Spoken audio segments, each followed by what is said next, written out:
evening and welcome to Tucker Carlson. You know, it tells you a lot about the priorities of our ruling class that the rest of us are getting yet another lecture about January 6th tonight from our moral inferiors, no less. An outbreak of mob violence, a forgettably minor outbreak by recent standards that took place more than a year and a half ago, but they've never stopped talking about it.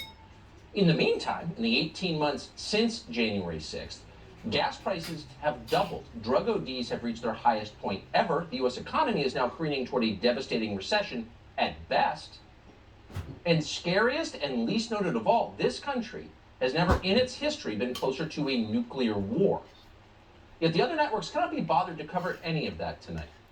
Instead, they've interrupted their regularly scheduled programming to bring you yet another extended primetime harangue from Nancy Pelosi and Liz Cheney about Donald Trump and QAnon. The whole thing is insulting. In fact, it's deranged, and we're not playing along. This is the only hour on an American news channel that will not be carrying their propaganda live. They are lying, and we are not going to help them do it. What we will do instead is to try to tell you the truth. We've attempted to do that since the day this happened. We hated seeing vandalism at the U.S. Capitol a year and a half ago, and we said so at the time.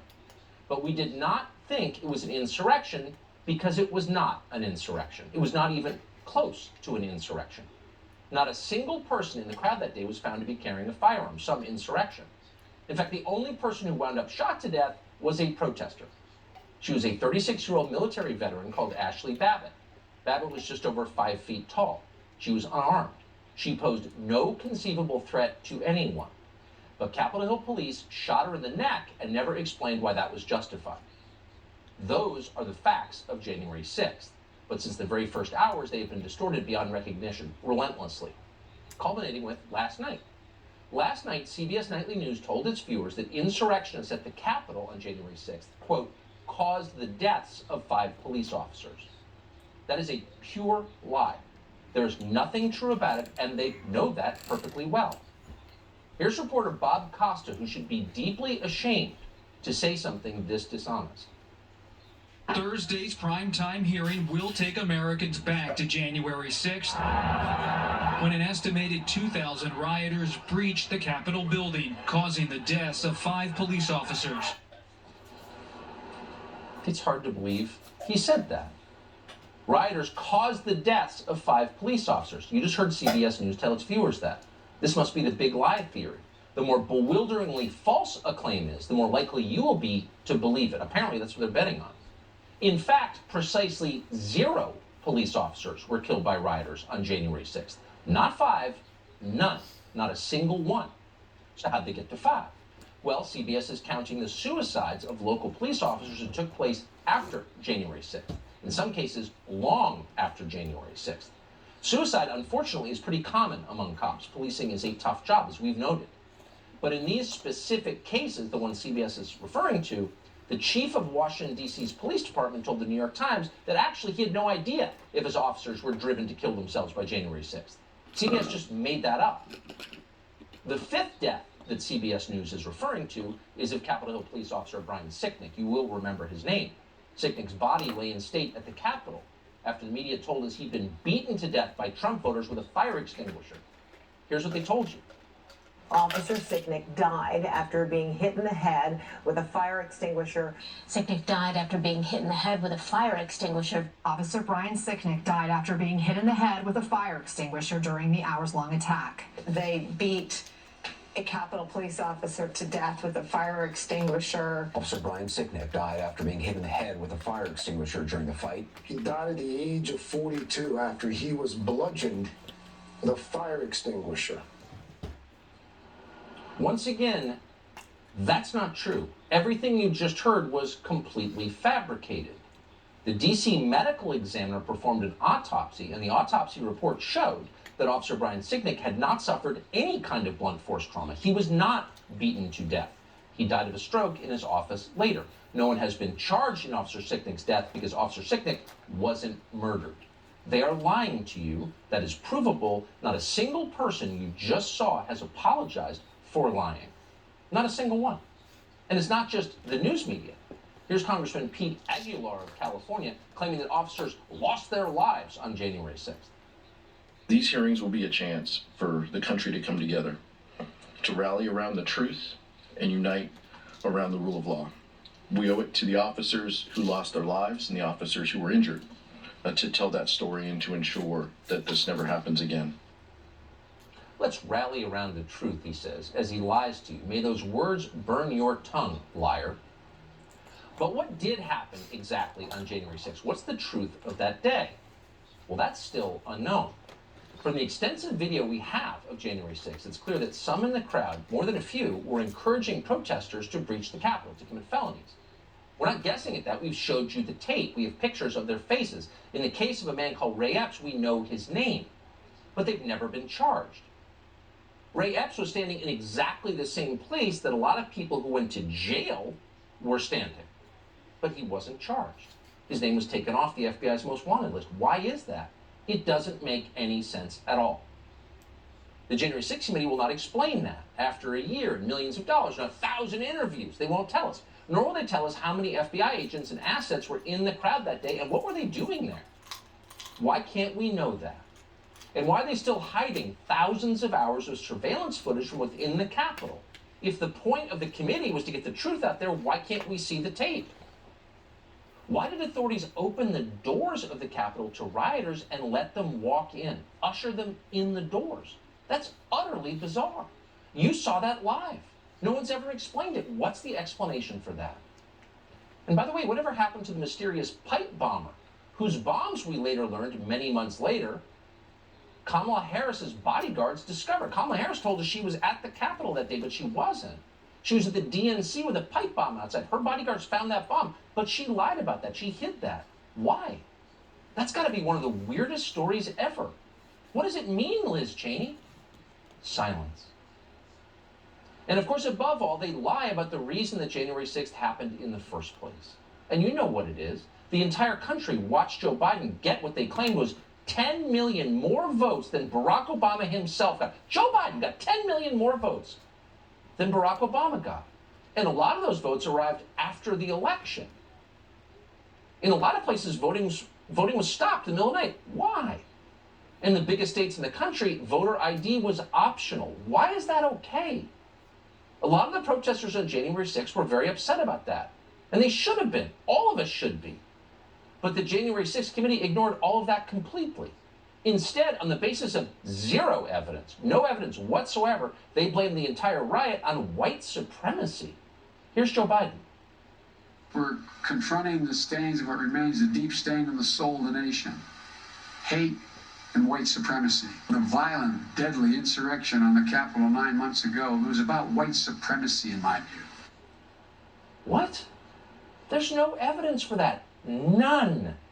The people at the Capitol, including the ones who broke the law by entering the Capitol, which is a crime, those people to a person said they were upset because they believed their democracy had been stolen from them. And whether all of their claims are true or not, that's a valid reason to be upset. But rather than reassure the rest of us that actually our democracy is sound, elections are fair and transparent, there's no cheating and we can prove it, rather than do that, they call half the country names. And not just names, the worst name you could be called, the white supremacist.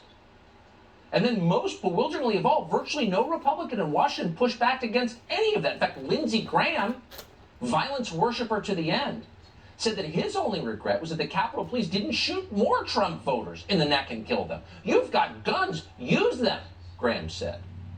So here you have a sitting U.S. Senator, a Republican, urging police officers to shoot unarmed Americans, many of whom were ushered into the Capitol building by law enforcement. How can people talk like that? For more than a year, they justified rhetoric like Lindsey Graham, shoot more, by claiming that January 6th was an insurrection. That's not a word they would use to describe, say, the months-long siege of a courthouse in Portland or the ongoing coordinated effort to intimidate Supreme Court justices at their homes with guns, a story they ignored today.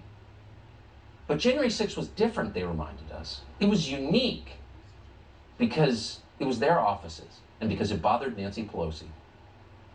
The president incited an insurrection against Congress to prevent the peaceful transition of power.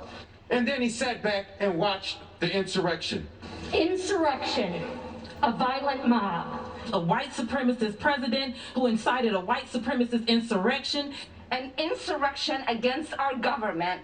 The violent attack on the U.S. Capitol was an act of insurrection. The insurrection that violated the sanctity of the people's capital.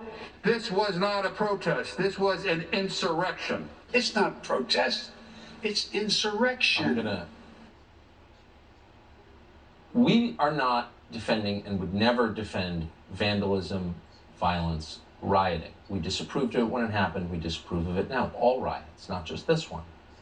But this was not an insurrection. But you know what will get you to insurrection? If you ignore the legitimate concerns of a population, if you brush them aside as if they don't matter, when gas goes to $5 and you say, buy an electric car, when cities become so filthy and so dangerous that you can't live there, when the economy becomes so distorted that your own children have no hope of getting married and giving you grandchildren, when you don't care at all about any of that and all you do is talk about yourself nonstop, you might get an insurrection if you behave like that. Speaking of insurrection. So these hearings are going on now, this primetime performance, we're following them. Of course, if something noteworthy happens, obviously we will bring it to you immediately. But we're not going to repeat their propaganda unfiltered. So what we are going to do is try to get to the truth. And to do that, we've assembled a bunch of very knowledgeable people who know a lot more than they're telling you on the other channels about what happened on January 6th. We're not going to do panels on the show. We never do. You're going to hear from each one individually. We're going to begin tonight with Jason Whitlock, who's been watching how our leaders handled January 6th and has been learning a lot from it. He joins us now. Jason, thanks so much for coming on. There's a lot going on in this country. They've decided, with the collusion of the news media, to command our attention in prime time tonight on this issue. Why? Because the Democrats and the left are desperate. Tucker, I loved your monologue, but it just makes me sad. As a man, I feel like I have failed and we have failed. We're leaving this next generation a country and a culture that has no respect for truth. This whole thing is a charade and a lie. You spelled it out very articulately and accurately. There's no respect for truth. There was no insurrection.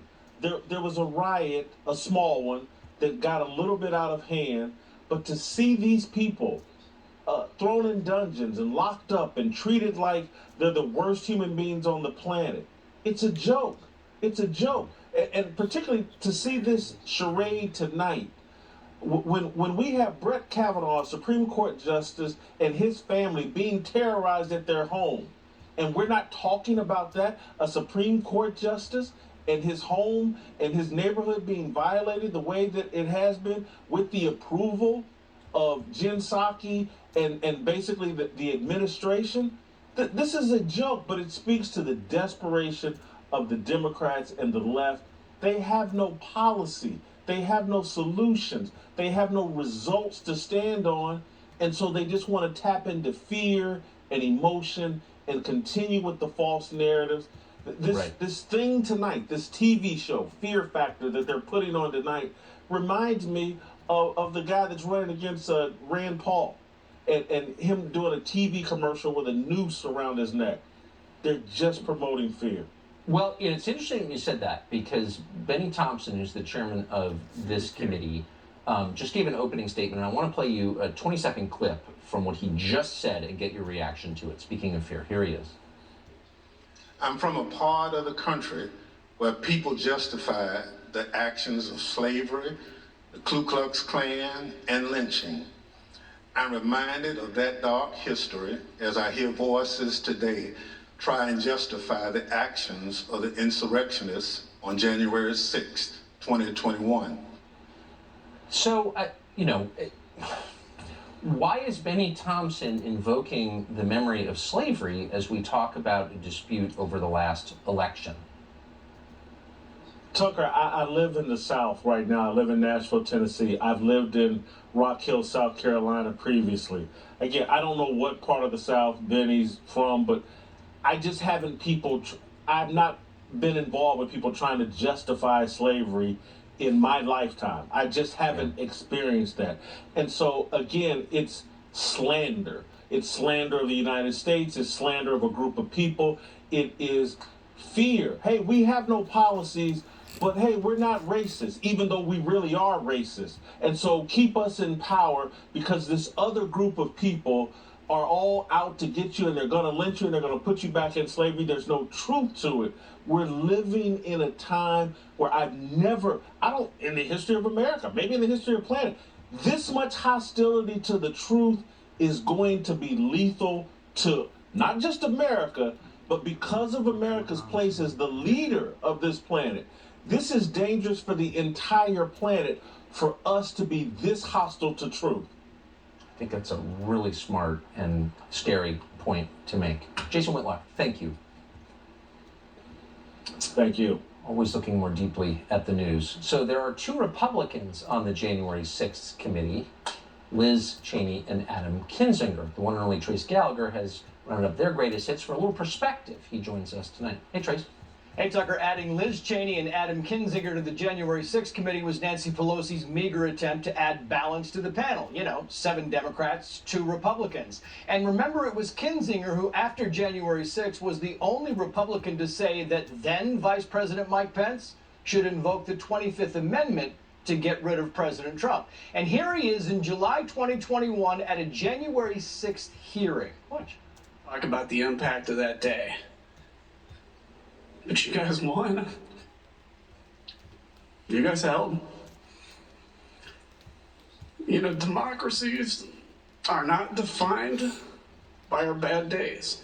It is also notable in recent months, Kinzinger has voted with Democrats 7 times, though he is not running for re-election. Liz Cheney is in a hotly contested primary, and she appears to be among those who believe the 1-6 committee is an altruistic group seeking only noble ends. Here she is in July of 21, agreeing with how the Speaker picked the panel. Today, the Speaker objected to 2 Republican members. She accepted 3 others. She objected to 2, one of whom may well be a material witness to events that led to that day, that led to January 6th. I agree with what the Speaker has done. Cheney's dislike of former President Trump has simultaneously resulted in her being shunned by members of her own party and embraced by the New York Times and CNN. Here she is again last July giving Republicans a pep talk. Watch. Very important, especially for us as Republicans, to make clear that we aren't the party of white supremacy. That was last year. Last month, she accused her party of enabling white supremacy, though she was scarce on details. Tucker. Trace Gallagher, thanks for that perspective. Appreciate it. So, given the unprecedented civil rights and human rights violations that have been justified by the so-called investigation, which has produced more obfuscation than clarity into January 6th, you have to wonder why Liz Cheney and Adam Kinzinger are part of it. And why is Congress holding these hearings now, as so many fundamentals in this country already feel like they're beginning to teeter? There's not a single person in this nation who doesn't feel on a gut level that we could face some real problems real soon. But we're still talking about January 6th. Tulsi Gabbard is a former member of Congress from Hawaii, ran for president last cycle. She joins us tonight with her assessment.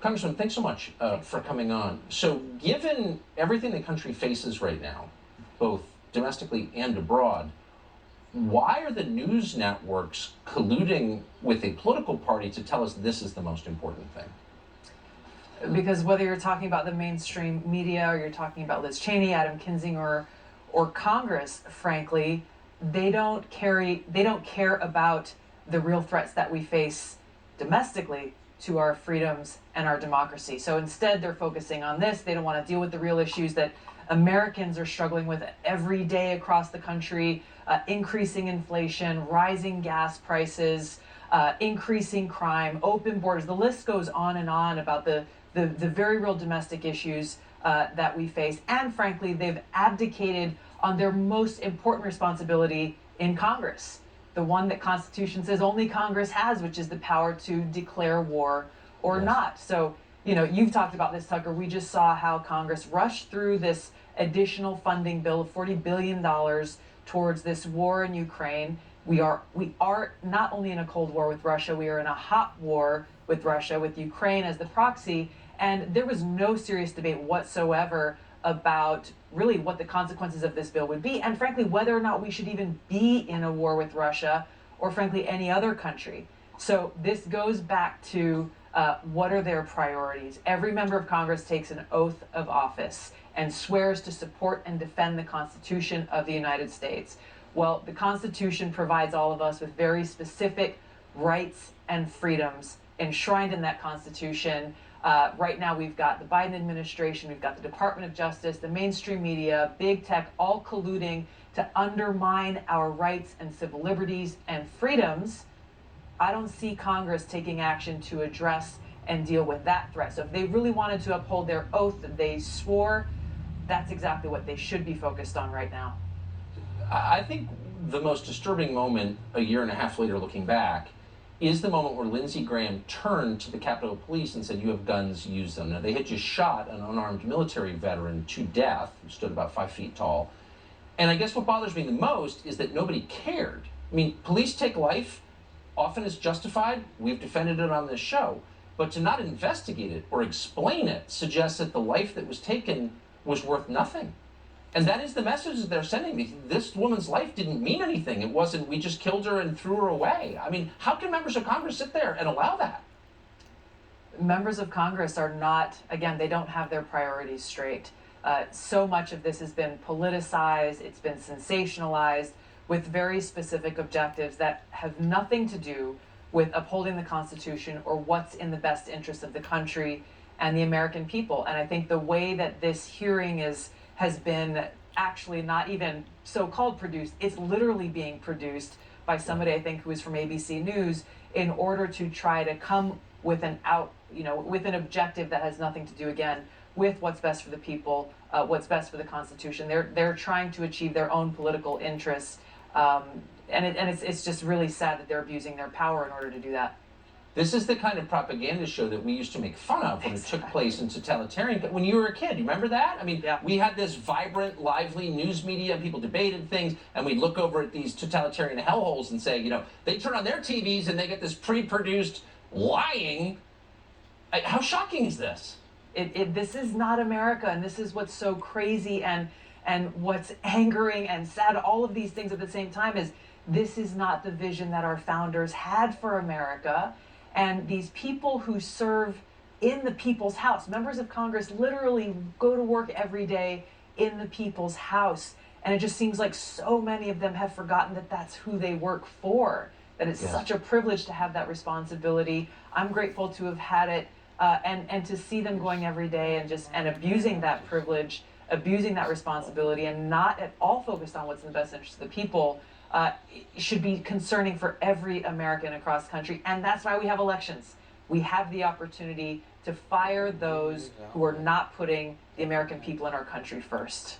I think this every time we talk. You are one of the most temperamentally moderate and sensible and even-keeled people I've ever talked to, and you were considered a radical in the Congress. It just tells you everything about them. We're always grateful when you're on. Tulsi Gabbard, thank you. So they supported the BLM riots of 2020. Almost every member of the January 6th committee did. A lot of them supported the riots in Los Angeles in 1992. Now they're telling you they oppose riots. But we have the evidence. They've gone on the record supporting political violence when it suits them. So, for example, in 1992, Jamie Raskin of Maryland, now a member of the January 6th committee, was an assistant professor at American University, Washington College of Law. He said he hoped there wouldn't be a, quote, backlash to the race riots in Los Angeles in 1992. Now, 63 people were murdered, heavily for their skin color, by the way. There were thousands of injuries. There was $1 billion in property damage. Reginald Denny was ripped out of his truck and beaten nearly to death on camera. But Jamie Raskin wasn't bothered by any of this at all. What he was worried about was the rioters. People sense that justice was not done in the verdict that came down in the state criminal court. I would just hope that President Bush doesn't anticipate or encourage a backlash against the rioting which followed the verdict.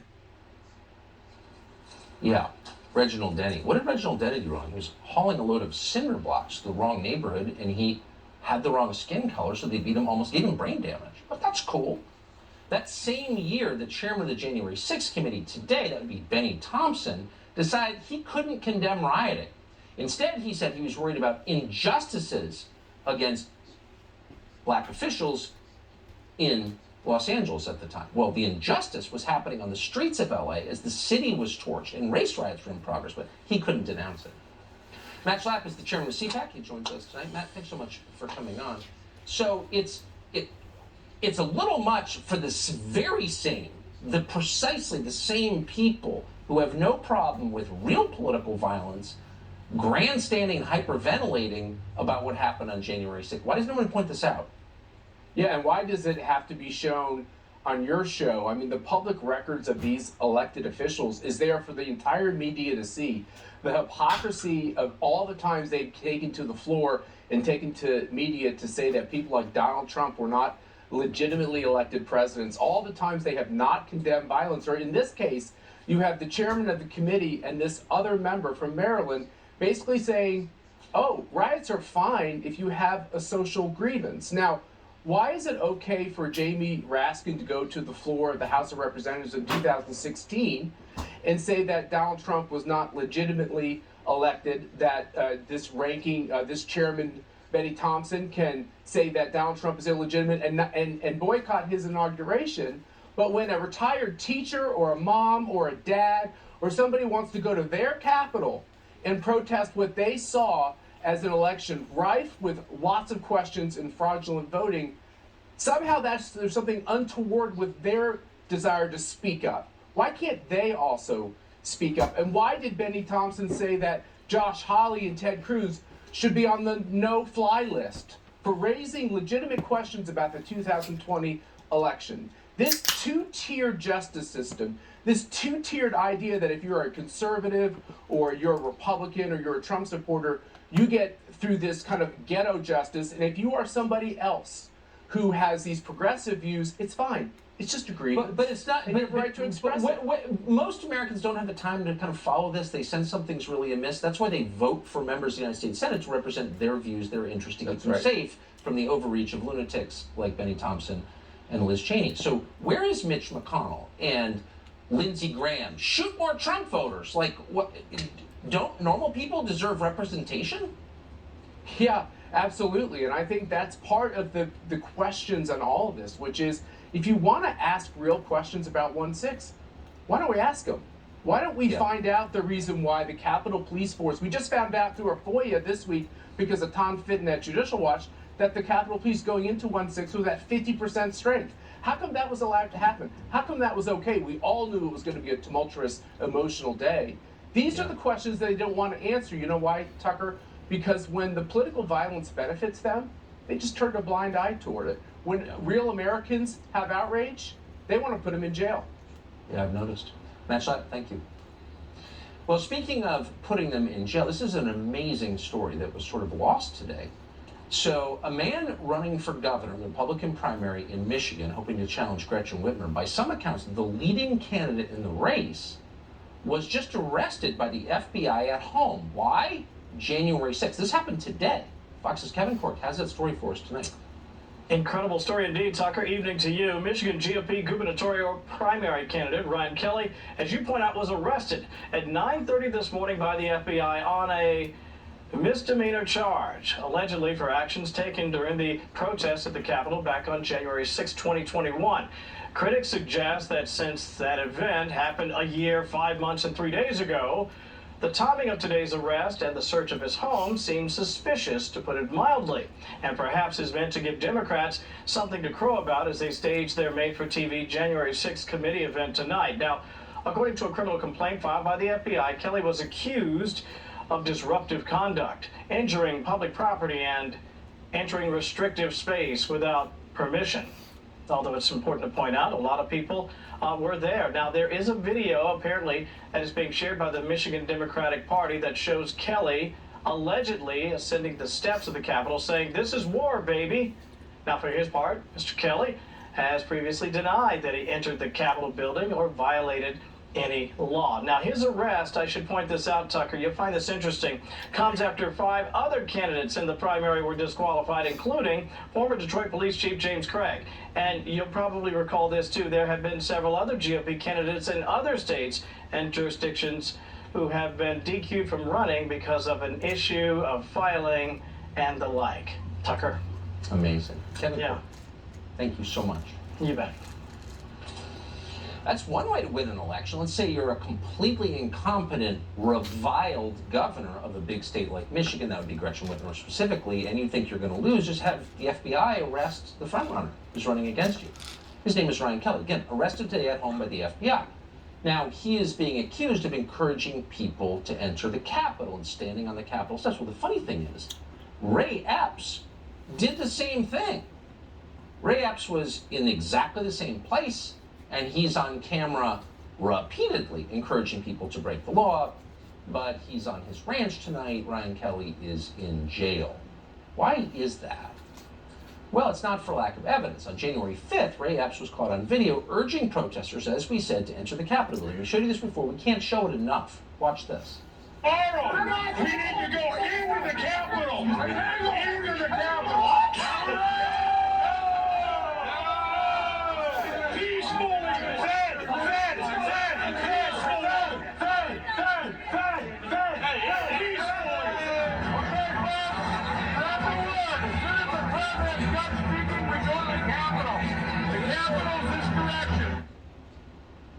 What is that? Now, we don't actually know the answer, but it's a completely fair question. The January 6th Commission has from day one refused to answer it. They've refused to answer it, and they attacked anyone who asked, you're a conspiracy. Now, really, what's the answer? Well, now they're telling us they interviewed Ray Epps, and Ray Epps says he wasn't working with the government. Okay, but that doesn't answer the question. Why hasn't he been charged? Why was he taken off the most wanted list? I mean, it's bizarre. And no amount of name-calling is going to get us to stop pointing out that it's bizarre, because it is. No one has covered this story more closely or more carefully, more factually than Julie Kelly, better than anyone at the New York Times. She's the author of January 6th, How Democrats Used the Capitol Protest to Launch a War on Terror Against the Political Right, which they have. And she joins us tonight. Julie, thanks so much for coming on. So to see the man who was apparently the front runner, according to at least one poll, in the Michigan Republican primary, arrested by the FBI, I'm not sure what he did. I know it was much less than what Ray Epps did. What is this? What is this? I am truly bothered and confused by this. Well, I'll tell you, Tucker, I read the criminal complaint that was filed today after he was arrested. It appears to me that Ryan Kelly has been under FBI surveillance since the spring of 2020, and here's why. He participated in the anti-lockdown rallies in Michigan. Apparently he is head of this conservative group that was targeting Gretchen Whitmer and her emergency declaration. In the criminal complaint today, Tucker, they refer to an FBI informant who identified Ryan Kelly in public photos from the Capitol protest. This FBI informant was working on a domestic terror investigation in Michigan in 2020. Now, what is that? That is what we now know is the FBI concocted Whitmer kidnapping hoax. So who is this confidential informant? Why did he ID Ryan Kelly?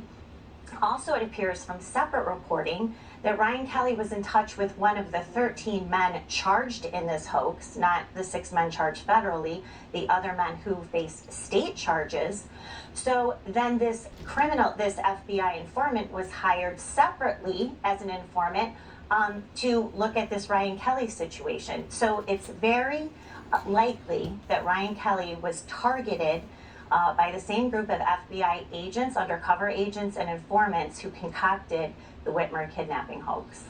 There are good people at the FBI. I know some of them. Why haven't they come forward to say turning our main law enforcement agency into an instrument of political repression is not acceptable? Like, why aren't FBI agents standing up and saying, no, I can't be part of this?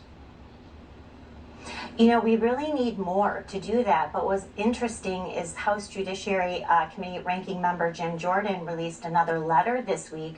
One FBI whistleblower has come forward and said that he was penalized at the agency because he said the agency was not being entirely forthcoming about what happened on January 6th. So hopefully we will get more information and more whistleblowers to step forward, because this is not what the most powerful law enforcement agency in the country should be doing. Well, I agree with that. And for our viewers who want to know what actual reporting on an actual news story looks like, read Julie Kelly. Appreciate her coming on. Julie, thank you. Thanks, Tucker. So it's pretty obvious at this point that whatever the point of the January Commission is, it's not to get to the facts. The first thing they would do if they want to get to the facts is release the thousands of hours of video footage they have and tell us what is the point of the Ray Epps saga and why did the cops open the doors for the protesters, etc. So the point is not to get to the truth, it's to hide the truth and to create a pretext for the Democratic Party to declare war against millions of American citizens who oppose their agenda. Liz Cheney is helping them. Here she is just moments ago screeching about disinformation. President Trump ignored the rulings of our nation's courts. He ignored his own campaign leadership, his White House staff, many Republican state officials. He ignored the Department of Justice and the Department of Homeland Security. President Trump invested millions of dollars of campaign funds purposely spreading false information, running ads he knew were false, and convincing millions of Americans that the election was corrupt and that he was the true president. As you will see, this misinformation campaign provoked the violence on January 6th. She is off on another planet, and you know, smart person, not an evil person. Why is Liz Cheney abetting the destruction of America's civil liberties, and our sacred norms are being destroyed on the basis of this investigation? Why is she participating in this? Sean Davis has been watching this closely. He's co-founder and CEO of The Federalist. We're happy to have him tonight. Sean, thanks so much for coming in. What a sad moment this is, and what a strange moment. What do you make of this? Yeah, I kind of feel like we are watching something akin to the dissolution of the Republic. I mean, we have people who spent the last 4 years with their Russia hoax trying to overthrow the president. They concocted another hoax to make sure a Supreme Court justice they didn't get confirmed. Then you had the whole COVID thing, which they used as a pretext to just do a massive roll-up of power. Then we have the election, and now they have this committee, which they're using really as a pretext to just criminalize opposition to anything they're doing. It wasn't enough for them to beat Trump. It wasn't enough for them to throw him off of Twitter and ban him from social media. It's apparently not enough for them to go and arrest his top White House advisors while they're getting on planes and putting them in shackles. What they really want to do is criminalize the things that you do, that I do, that everyone watching does when they oppose Democrat policies. I mean, this is kind of an existential threat to how our republic works. If you can't speak out against things, if you can't go vote the way you want about things, if you don't get to run for office without them coming and arresting you, we really don't have a republic anymore. It's a really frightening thing to watch, and they're treating it like it's just like it's show business. I think this all the time. So they control everything. Democrats now control everything. You know, both branches of Congress, the executive, the corporations, the medias, everything. And yet any dissent is intolerable to them. Like, one guy stands up, Joe Rogan, well, I'm not sure that that's right. Bam, let's destroy him. Like, what impulse is that? That's a totalitarian impulse, isn't it? It is, and it's an interesting dynamic that you see, that the more they control, the more they hate the people that they can't control. Yes. Because when there's a cacophony of voices, it's too much to deal with. But when you're just one person speaking out, when you're the lone voice speaking out, when you're the only outlet people have, they hate you even more, and they're even more determined to crush you. So this isn't going to get better as they get more power. It's not like they're going to somehow be sated with the power and control they have. They're just going to hate the dissenters more and more and want to crush them. God, that's so smart and deep and true. That's why when they won in 2020, they got angrier. It was one of the weirdest things I've ever seen. Sean Davis, thanks so much. Great to see you tonight. Thank you. So not only are these people sinister, they're also kind of neurotic and pathetic. They're telling us about the terrors of January 6th, but in reality, we just learned how fragile and narcissistic they actually are. They can't bring themselves to denounce real and present threats of violence in our nation's cities. They're everywhere. One of the people who's chronicled them closely is Michael Tracy, who is an actual independent journalist. His work is on Substack, and we highly recommend it. But he's been following us since the first day, and we're interested in his views on it. Michael Tracy, thanks a lot for coming on. What do you make of this? Well, on that very first day, Chuck Schumer stood up and said something pretty incredible. He said that January 6th, 2021 will go down in infamy just like Pearl Harbor went down in infamy. So he likened the magnitude of January 6th immediately to Pearl Harbor. So already this process of myth-making was underway hours after Congress reconvened and they evaded that momentary trauma of having their legislative business interrupted for a couple hours. That's what we were told was tantamount to Pearl Harbor. I remember that very well. You were one of the very few who pointed it out. Isn't it the legitimate role of the news media to add a little bit of perspective? Maybe you don't editorialize, but I don't know, 3,000 people killed on December 7th, 1941. Ashley Babbitt killed on January 6th, like Pearl Harbor. Why nobody pushed back against that? Well, because most of the media probably would only push back from the standpoint of saying that Pearl Harbor isn't an extreme enough of a comparison.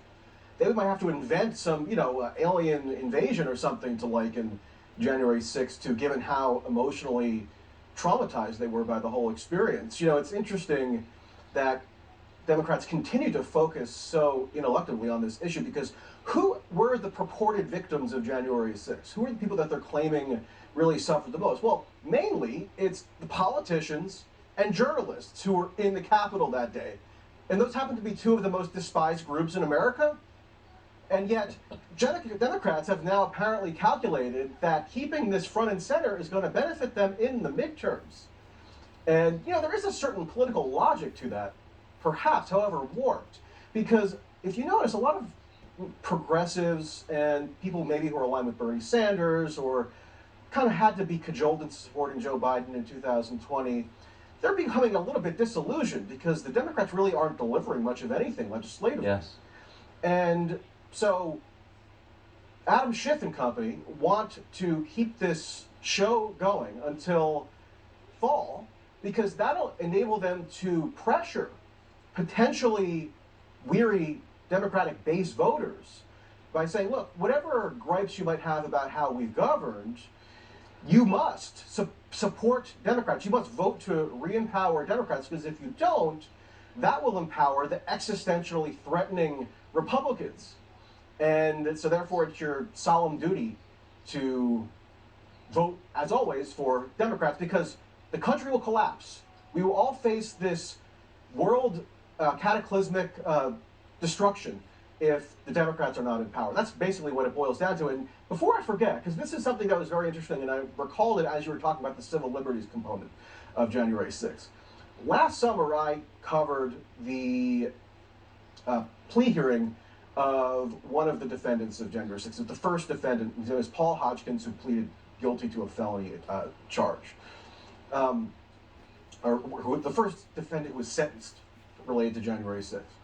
And when the Department of Justice was arguing for an even harsher sentence for this individual who had committed no violent crime, the government readily conceded that this individual did not do anything that entailed physical violence. But nevertheless, the DOJ wanted him imprisoned for a harsher sentence because they claimed he was responsible for inflicting emotional injury.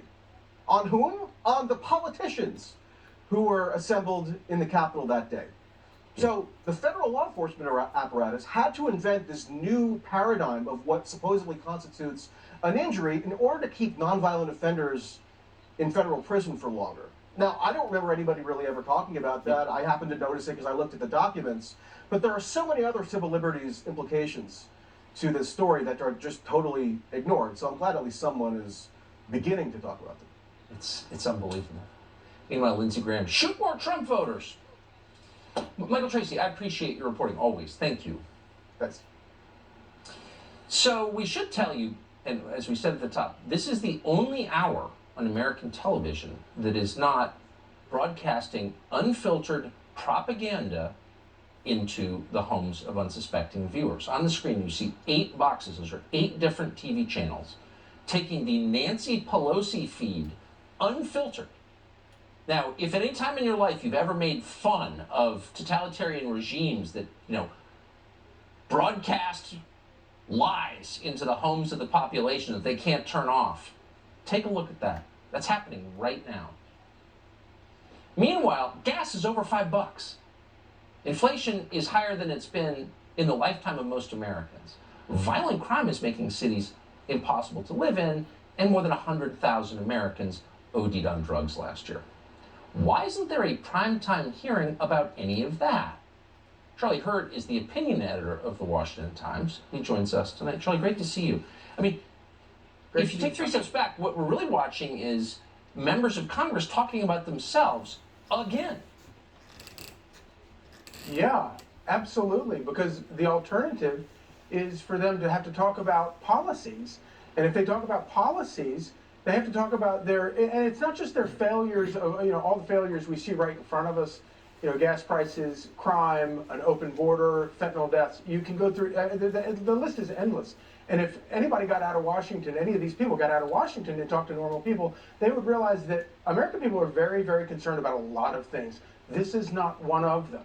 But then you step back even farther and you look at just the cavalcade of lies that Democrat politicians have made in their promises to get elected ever since even before Joe Biden came to Washington. Whether it's solving health care problems for poor people, ending poverty, or providing public education to people, they failed on all of these fronts. And the reason and I call this the third failed impeachment trial of Donald J. Trump. The reason they have to talk about this stuff is because they can't talk about those other issues. They have to distract everybody from it. But then it's even crazier than that, because when you get to the issue of security and you start thinking about what people, whose businesses were destroyed in these riots that Democrats supported in the year running up to the election, and you think about the security, think about the parents whose children, they fear for their children going into an elementary school today. And Democrats control both chambers of Congress and the White House. They have not done a damn thing to protect children in schools. Yeah. Beyond that, the third branch of government, the judiciary, we have Supreme Court justices living under the threat of their family being assassinated, and Nancy Pelosi will do nothing about it. All she can talk about is this day a year and a half ago when she was afraid, or they were afraid of some goofball trespassing nutty rioters coming through the Capitol. I think that what we're seeing, and I think all this is going to backfire, and I think what we're seeing right here, and I think it's great. I mean, that image you just showed of all the networks of obedient people, obedient networks showing this thing on command. I think what we're seeing is the final swirling of credibility for the media and Democrats going down the drain. I think they're going to pay a price, and I think this spectacle right here is going to make it even worse for them, because the difference between their concern here and the concern about anybody else, including school children in elementary schools, it's breathtaking. You and I entered journalism about the same time, over 30 years ago. It seemed honorable then. It seems completely shameful now. It really does. Shameful. Charlie Hurt, I appreciate you coming on. Thank you. Great to see you. So let's say the Republican Party wins a majority in the House this fall, not because they earned it, but really by default. What would happen then to the January 6th committee? Well, Ned Ryan has some ideas. He's CEO of American Majority. He joins us tonight. Hey, Ned, so I hadn't thought about this. It's an interesting question. What would happen to the committee if Republicans take over? Well, first of all, Tucker, I have to make this point and put a point on this. This is a show trial in the truest Soviet sense of the word. And the good guys have never conducted show trials in the history of the world. Right. And they're meant for two purposes. One, to silence dissent, and the other, to cover up.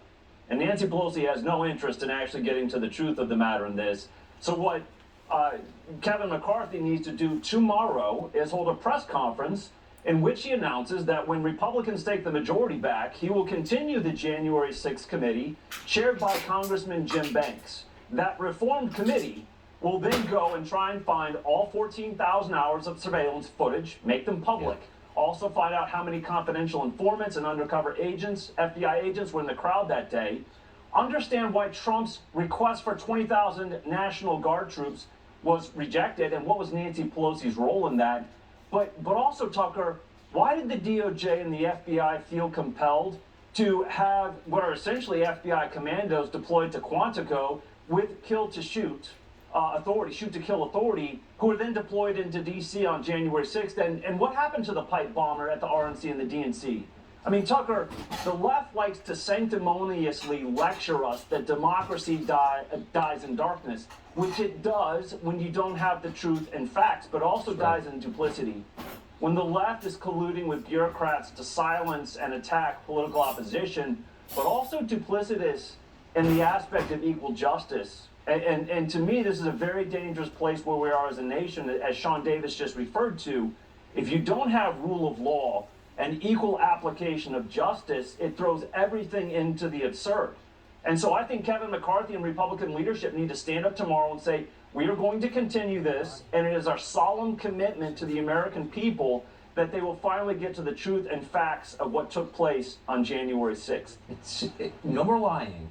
Declassify. Start with the Kennedy assassination. Just declassify. Notice the two people they hate and want to kill is Assange and Ed Snowden. Why? They spilled the secrets. Ned Ryan, great to see you tonight. Thank you so much. Thank you, Tucker. So it's hard really to overstate the failure of Republican office holders to protect their voters and to protect the country and to maintain our norms and to keep civil liberties in place, make America different and better than the rest of the world. That was their job and they failed. Shoot more Trump voters, says Lindsey Graham. So the hope is this November, 5 months from now, the Republicans will elect better people who actually care about their own voters, who care about the country, not just themselves. At the very top of that list, from our perspective, is Joe Kent. He's a former member of the Army Special Forces. He's running for Congress in the state of Washington, and he joins us tonight. Joe, thanks so much for coming on. It almost makes you sick just to keep repeating it, but none of this would be happening, or it would be happening in a much more restrained way if there was somebody defending the rest of the country up there, but there doesn't seem to be. No, and that's supposed to be the Republican Party. That's a big reason why I jumped in and have decided to run for Congress. The woman who I voted for, the Republican that I voted for the impeachment of President Trump, which gave this January 6th narrative, which is being smeared against every conservative or anybody who has an issue with the way things are being conducted in the country or the way the last election went. It's being used to turn the national security state against us. She voted for that impeachment, and then she voted for the formation of this very sham trial Soviet kangaroo court we're seeing right now. She voted for the January 6th committee. She also voted to hold people in contempt, private citizens who weren't even present on the steps there on the ground during January 6th. So we have to hold this Republican leadership accountable. It is their job to stand in the breach and defend their people from this type of overstep from the Democrats and the national security state. And if they fail to do that, they deserve to be primaried. And that's exactly what I'm doing. Well, that's for sure. Talk about a failure of democracy. Democracy is a system in which elected representatives represent the people who elect them. I think the most Republican state in this country, is Wyoming. There's one member of Congress from Wyoming. Here, and it's Republican. Here's that Republican about 2 minutes ago. Watch this. Democracy is fragile. People in positions of public trust are duty-bound to defend it, to step forward when action is required. In our country, we don't swear an oath to an individual or a political party. We take our oath to defend the United States Constitution, and that oath must mean something. Tonight, I say this to my Republican colleagues who are defending the indefensible. There will come a day when Donald Trump is gone, but your dishonor will remain. So that's the Iraq war lady who told us they're weapons of mass destruction. I believe you fought in that war. Lecturing us about honor and truth. How could that person claim to represent the voters of Wyoming? It's absolutely absurd and insulting. She thinks that we can't go back and look at her record, that she's been lying to the American people basically for her entire career and profiting off of it. But also she has to bring up this whole, it must be a big Trump thing. No, it's not a Trump thing. There is the fact of the matter. The only reason that people were there on that day of January 6th is that the American people, a vast majority of them, did not feel like their voices were heard at the election box. And therefore, things started to get a little bit dicey. And if our ruling class won't go back and actually adjudicate what happened with our elections, our system is going to continue to decay. And no matter how much people in Congress lecture us or ignore these problems, our system will crumble until we get people in there, like I think we're going to have this November, that can actually say, hey, we hear you, we're going to go back, we're going to look at the election of 2020, we're going to have a full committee, we're going to keep the January 6th committee going, we're going to disclose to the American people once and for all what actually happened, release all the footage, disclose the government's involvement. We have to start respecting our people once again. Everything that Liz Cheney just said, everything the woman that I'm running against, Jamie Herrera Butler, who's too afraid to come face her constituents or face me in a debate, everything they stand for, we have to cast that off if we are going to preserve this republic. That's exactly right. Oh, really? The senile guy got 10 million more votes than Barack Obama. Really? Tell us how that happened. Shut up, you're going to jail. That's not an adequate answer, I would say. Joe Kent, thank you. Thank you, Tucker. Well, we've gone without a commercial break for almost 57 minutes, and to wrap up tonight, we're going to go to Darren Beattie, our friend who runs Revolver News and has done amazing reporting on January 6th. Darren, thanks so much for joining us. What do you make of this? You've been following this since the day it happened. It culminates tonight. Your view? My view is it's important to keep in mind what the stakes are. The stakes are the repurposing and reconfiguration of the national security apparatus against the American people. Incidentally, the Department of Homeland Security has spearheaded this, and amongst his other duties, Chairman Benny Thompson is none other than the chairman of the Homeland Security Committee in Congress as well. He's the DHS's stooge in Congress when the DHS is conducting the Patriot Purge that you've spoken of so well. And so there's a reason that people like us, when we talk about federal involvement in January 6th, it's met with the most vicious and hostile response from the regime imaginable. But no matter how dark and uncomfortable these truths are, the American people need to learn about them for themselves. I encourage everyone, if you're skeptical, if you're not, if you know someone who's skeptical, go to revolver.news right now, read our report, and challenge others to do so as well, and tell them to look you in the eye and say that the feds weren't involved in this. It's a clear hoax. We know what's happened, but there's unfinished business, and we need to expose the feds for what they've done, because as I've said on your show before, until we bring the national security state to heel, our politics will be nothing but fake and performative. And I think people feel that they are even now.